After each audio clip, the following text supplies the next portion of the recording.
Hey there, I'm Ton Vin, and this is Seattle Eats, a food podcast from KUOW and the Seattle Times. I eat out all the time. It's my job. I'm trying some of the city's best restaurants and most hyped openings. The weekends are hopping at these places. But I like to check them out when they're quiet. Say a Monday night or a Friday morning. In the restaurant business, an empty dining room means money is draining out the door. So, many offer great deals during their slowest times. Think happy hour before a full sit-down meal. I went on a quest to find some of the best deals. And today, I'll tell you about the 5 best meal deals I found. Ready? Let's do it!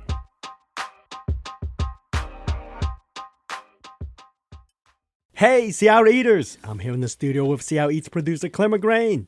Hi, Claire. Hi, Ton. Claire, you're kind of our money correspondent now. Yeah, last time I was on the show, we were talking about prices and costs increasing at restaurants. So I think it's just fitting that I'm back to talk through this list that you came up with from your reporting of the 5 best meal deals from around the city. But before we get there, I want to talk a bit about what you said in the intro to this episode, which is that there are times when restaurants are just quieter, and that's when these deals happen because they're trying to get people in the door. So help me understand from a restaurant's point of view what the rhythm of their week is. Fridays and Saturdays are prime time. Those are the busiest days. They have no problems on those days. Sunday is slower. Monday is dead. In fact, it's so dead and so slow that most restaurants don't even open on Monday. Tuesday's slow too. That's why you have Mezcal Mondays and Taco Tuesdays and all these gimmicky deals. Are you telling me that Taco Tuesday is not just a pure childhood-like joy for tacos? There's an economic reason behind it. Funny, isn't it? But it works, right? Wednesday gets a little better. Thursday, it picks up. And Friday, you're back to churn and burn, baby. There is a new equation in this, and that came during the pandemic, and that is lunch hour. You have a lot of lunch hour deals now because during the pandemic, there were no office workers, right? Offices were pretty much shut down, and they're still recovering. You know, Ton, our studio is in the U District, so I eat out in the U District, maybe once a week or so, and it's really quiet at lunchtime. I would expect there to be more students at least going out for lunch, but a lot of places you just walk into somewhere on the Ave and there's only one person already at a table. And that's indicative just citywide. No, let me take that back. That's indicative around the region, not just in Seattle, but in Bellevue too. They're trying to fill those seats during the lunchtime. And that's why you have so many great deals. And I would say the best deals now for lunch is to cross the bridge to Bellevue. There are spectacular deals. The 2 high-end steakhouses in Bellevue, they have a $9.99 burger and fries deal. Wagyu burger and fries. Okay, hold on. You said Wagyu, and I want to get back to that. But that's really cheap for any burger and fries. This is how cheap this is. In downtown Bellevue, these 2 high-end steakhouses do a cheaper burger and fries than the fast food restaurants there, Shake Shack and Great State Burger. Is that crazy? That is bananas. This is a new economy, right? As a vegetarian, I'm not super familiar with the area's steakhouses. Where are these places that do the specials? Well, the one that everyone talks about is Itadaki in downtown Bellevue. I would say their burger is arguably the most popular burger now in this region. We're talking Amazon people crossing the bridge, parking downtown garage in Bellevue just to have this burger. It opens at 11 a.m. If you don't get there at 11 a.m., you might not get a seat. So either come at 11 a.m. or come after 1 p.m. and you will miss the lunch rush. And it is a spectacular burger. Is it so good where I want to waste my gas and drive to Bellevue and then hustle back to the office? To each his own, to each his own. And by the way, we'll have info about Itadaki and all the places we're talking about in the show notes. But let me tell you about this burger. It's a half-pound Wagyu burger. Even though it's a Japanese steakhouse, I would say it's traditional burger in many sense. 2 patties, American cheese, and all the accoutrement, the onion, the tomato, the lettuce. But the difference is they have this really umami glaze They call it caramelized chili butter. And it's sort of like miso chili crisp. It just has this great miso-like taste that goes well with American cheese. And what I love about this double patty cheeseburger is they put enough cheese in there where it melts, and it's like glue. It keeps the two patties together. Yeah. So the patties don't slip and slide, so every bite is consistent. But you have to be there. You got to be there at 11 or come at 1 o'clock after that lunch rush. It's at this point in recording the episode that I realize it was a huge mistake to tape this before lunch because I am now starving, just hearing you talk about that. So Itadaki is the first place. What's the other place? The other place is more a traditional steakhouse burger. It's in downtown Bellevue. It's called STK Steakhouse. They, again, also do a $9.99 Wagyu cheeseburger. And this is more the traditional classic American steakhouse burger. It's like a 7-ounce puck of Wagyu beef. They will ask you, as all steakhouses do, how do you want it? And I'm sorry, there's only one correct answer. It's medium rare. Don't argue with this, readers. Do not argue with me on this point. We are not accepting other input. It's just the classic burger with lettuce, tomato, onion, and even their secret sauce is very traditional. It's like a Thousand Island-ish kind of dressing, kind of tart, kind of creamy. It tastes like any other classic steakhouse burger. But the magic is it's $9.99. And the place, again, is packed. Everyone orders a burger. Not just here, but the other Japanese steakhouse. It's just insane. It's like a burger pop-up. Well, that's the power of a really good deal in this region. Something like a burger is going to be very popular, and it's $10. Like, that's cheaper than the local burger place I like to go to in Roosevelt here. You know, that's a really good deal. Yeah, and it's a much higher quality. And it's a sit-down, high-end steakhouse in both cases.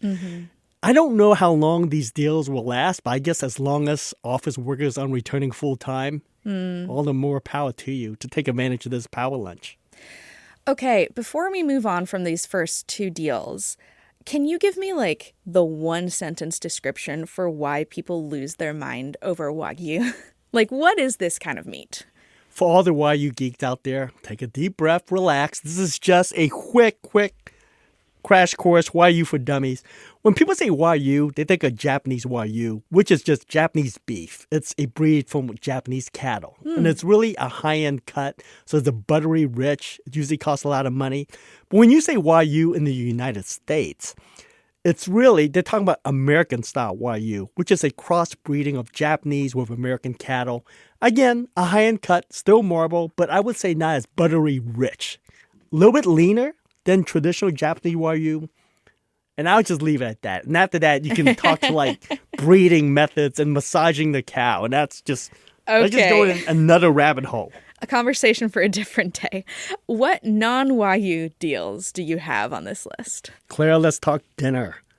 Let's hop to the midweek to Tuesday, Wednesday, and Thursday. You don't see a lot of midweek deals. And you don't see a lot of deals that does not involve pasta, pizza, or burger. But there is one, Rupee Bar in Ballard. It's a Indian/Sri Lankan fusion restaurant. And they do a $20 midweek deal from Tuesday to Thursday.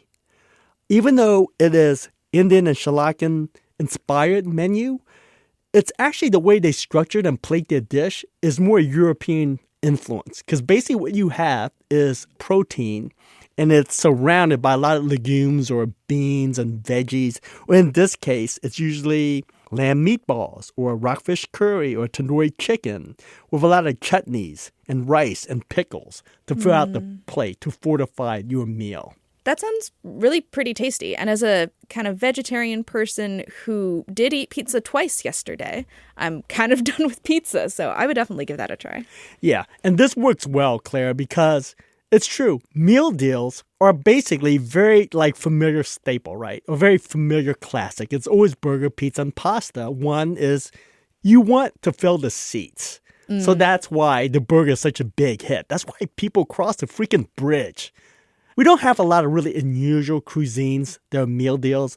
And I think this qualifies. This is one of the rare ones where it's like Rupee Bar. Hey, want to try something different? Try Indian/Sri Lankan cuisine. That's such an interesting point that deals tend to be these staples or comfort foods. Do you have any thoughts about why that is? Because we're just a creature of habit. People always blame the restaurants for like, hey, you guys don't do anything interesting. But you know what? There's a reason why Taco Tuesday is a big hit. There's a reason why smash burgers are a big hit. There are things that we just love and we don't really branch out. I'm not saying everyone, but most people don't. And that's why most restaurants are doing these things. Okay, so we're up to 3 deals. What do you have for deal number 4? Let's backtrack to Monday. Monday, Claire, is the best deal for sit-down dinners, for gourmet meals. It's the best value. And the one I like a lot is Cafe Lago in Montlake. They do $15 dishes. They have a $15 pasta dish. And they have a lot of $15 pizzas, which are really popular there. And these are not small pizza. You can feed 2. And they do put a cap on this. It's only one $15 pizza per person, which is actually a lot. This is taking me back to my college days of thinking like, okay, which Thai restaurant am I going to go to because it gives me like 2.5 meals for one dish? Right? And this used to be even a bigger screaming deal. This is, I would say, one of the most popular Monday night meal deals. It started 10 years ago with just $10. And then last year it increased to $12. And because of because of the minimum wage increase, the owner increased the deal to $15. It's a damn good pizza. Neapolitan style, really good crust, sausage, red peppers, the whole shebang. It's a top-notch pizza. Claire, I love Cafe Largo on Mondays. It has this third place vibe where families eat and chat about their day. To me, it's like an affirmation that restaurants still matter. But, and this is a big but, Claire, because it's gotten so popular with the $15 pizzas and pasta, that there's a line now. And there are, quote, intruders like me and you who want to hop in on this deal. But the difference is you can make reservation. Oh, okay. And I want to give a shout out to our Tuesday on Capitol Hill because they really started this meal deal.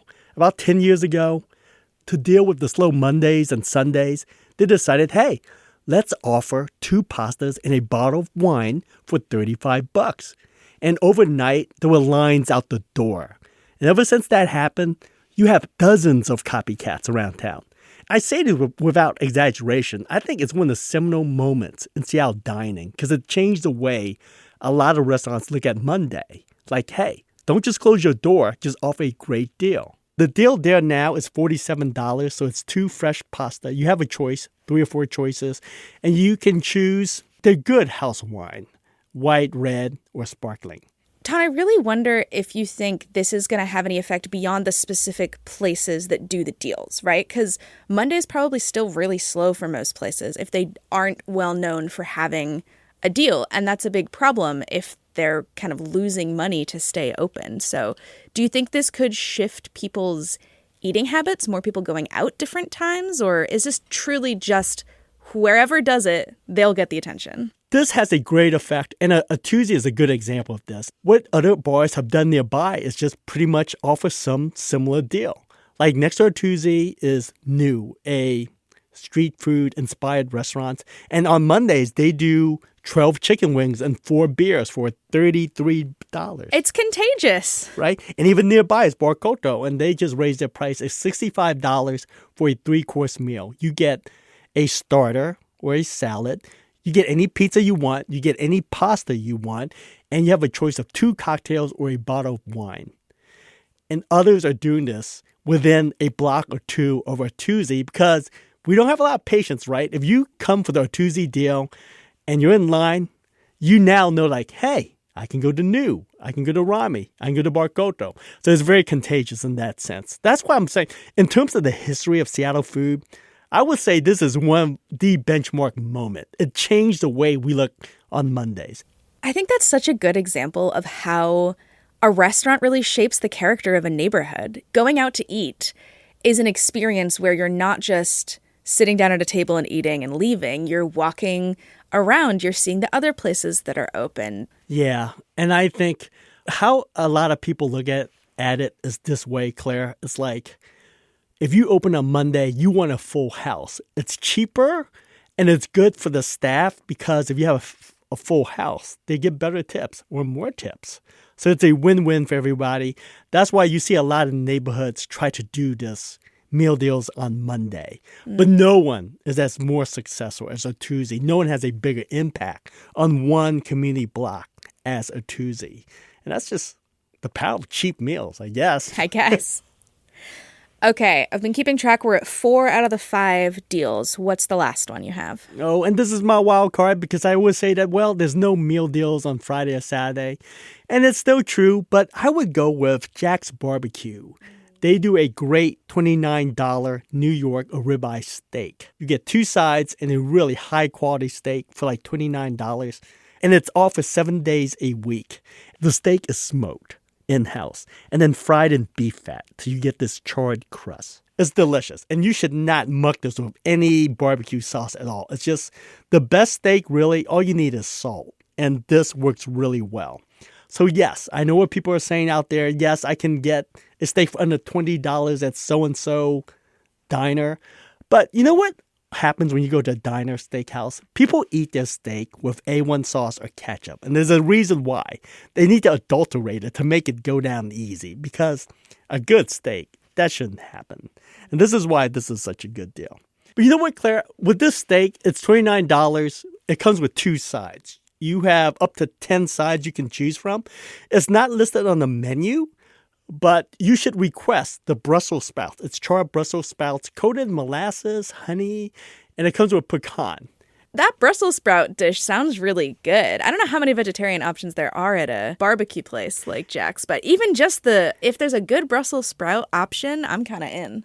Yeah, it's a good one. It's not on the menu. You have to request it. And I should say again, this deal, this $29 steak deal, is only till the end of March. Oh, okay. Yeah. Good to know. They will bring it back, but just for right now, it's the end of March. And it's a great deal, especially if you're looking for a great high-end meal on a Friday or Saturday when you don't really get any discounts or happy hour. This is the best way to go. So I have a question for you about happy hour, actually. We talked about lunch being a time when people have a lot of good deals. In my mind, happy hour is usually the time where you can get a pretty good deal, but not like a meal, right? It's a snack. So how do you think about happy hour? Happy hour is not like what it used to be. Happy hour now is actually bumping up against a dinner hour, and sometimes it is during the dinner hour. It used to be just wings and Rainier beer, but now it's evolved into full-on meal that you can get at 4 and 5 o'clock. And in some cases, even primetime dinner during a slow day because they're trying to fill the seats.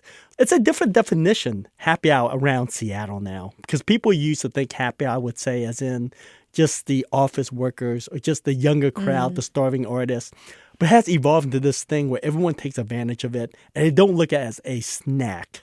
They look at it as dinner, a full-on meal. Not everyone, but some places, and that's where we're heading. Yeah, I'm really reflecting on how much the pandemic has changed where we are at different times during the week and how that's having effects for restaurants. I didn't realize that it was such a big change. We mention all the time about how expensive it is to eat in Seattle, and it's still true. But yeah, don't go to sleep on Mondays and Tuesdays. It's not just Mezcal Monday and Taco Tuesday. It's full-on, really fancy meal. Take advantage of it. Claire, I enjoyed this. Thanks for chatting with me. Thank you. I'm going to go eat lunch now. That was quite the appetite starter. There you go. We still have time, Claire, to drive to Bellevue for that burger. Oh, yeah. That's not happening today. I got too much to do. Next week.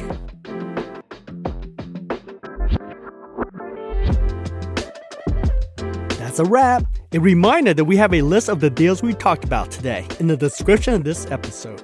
Seattle Eats is a production of the Seattle Times and KUOW, part of the NPR network. You can support Seattle Eats by investing in the local newsroom and the specialized beats that make this sort of storytelling possible. Please consider joining and subscribing at kuow.org/eats and seattletimes.com. Seattle Eats is produced by Claire McGrain and edited by Jim Gates and Trevor Lensmeyer. I'm Ton Vin. See you next week.